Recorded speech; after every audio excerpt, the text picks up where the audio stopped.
Franklin said about it, Thomas Jefferson said about it, different people said about, we ought to have an educated populace. A lot of people go to that.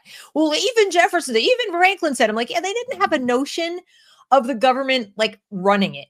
They didn't have the notion of people being coerced. For centuries, parents were teaching their own kids to do whatever they need to do.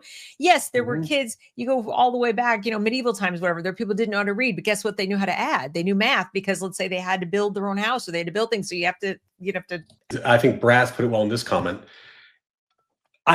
We can't afford to have multiple lost generations, right? So the project to rectify this is going to be twofold.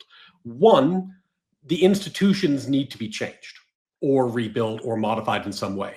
And two, what Brass is talking about, which is what happened to me, that knowledge you win on your own feels special and hard won.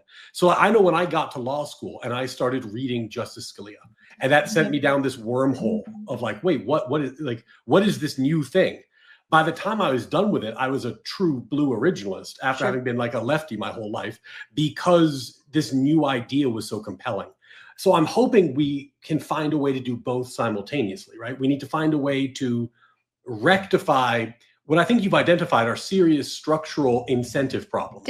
That there's an incentive to, and with ideological capture, to kind of promote non-American values in school. And then the second problem is for people who have been sucked into that, how do we capture them back and show them some new ideas? Choice, and they'll be able to figure it out. So we don't need to haggle over which novels, which literature. They are literature. Literally expanded public education into what was previously the private sector, and you'll blink and it's going to be the public sector, the Department of Education, because that's the department that makes sure the states are obeying these federal laws. And every one of these federal laws is tied to money.